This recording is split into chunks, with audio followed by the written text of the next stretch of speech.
একটা জয় খুঁজতেছিলাম, সেই জয়টা আসলে হচ্ছে না। সবশেষ 2 আসরে বিপিএলে টানা 16 ম্যাচ হেরেছে ঢাকার ফ্র্যাঞ্চাইজি।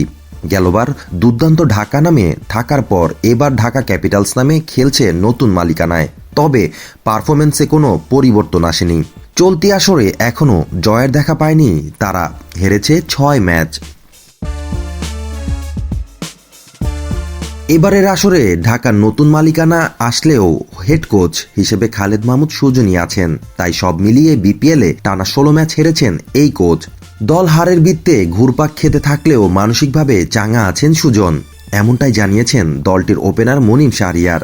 স্যার আসলে মেন্টালি কখনোই ডাউন হন না, উনি যাই কিছু হোক, মানুষের জীবনে এরকম হইতেই পারে। আর আমরা মাঠে খারাপ খেলতেছি দেখে এই হারতেছি, উনার আসলে এই জায়গায় কোনো বলা গেছে না। উনি প্ল্যান দিয়ে দিচ্ছে, বাট আমরা এক্সিকিউট করতে পারতেছি না আনফরচুনেটলি। দুর্ভাগ্যবশত আসলে হচ্ছে না। উনি মানুষ হিসেবে কিছুটা হতাশ হতেই পারেন। আমার মনে হয় না সেটা উনি আমাদের উপরে আসতে দেন। উনি আমাদের যথেষ্ট অনুপ্রাণিত করেছেন, যথেষ্ট পরিমাণ নির্দেশনা দিচ্ছেন, পরিকল্পনা দিচ্ছেন, যোগ করেন তিনি। উনি আমাদেরকে যথেষ্ট মোটিভেট করতেছেন, যথেষ্ট পরিমাণে গাইড করতেছেন, প্ল্যান দিতেছেন। তবে টানা হারে হতাশ মুনিম, এটা অবশ্যই হতাশার। আমরা শুধু একটা জয় খুঁজছিলাম, সেই জয়টা আসলে হচ্ছে না। কিছু একটা তো মিসিং হচ্ছেই। আমরা আগের ম্যাচে ভালো একটা সংগ্রহ পেয়েছি, এই ম্যাচেও চিন্তা ছিল যে ভালো রান করে আমরা প্রতিপক্ষকে বড় লক্ষ্য দিব, কিন্তু হলো না। তো সেই জিনিসটা হয়তো বা আমাদের আসলে হচ্ছে না আর কি।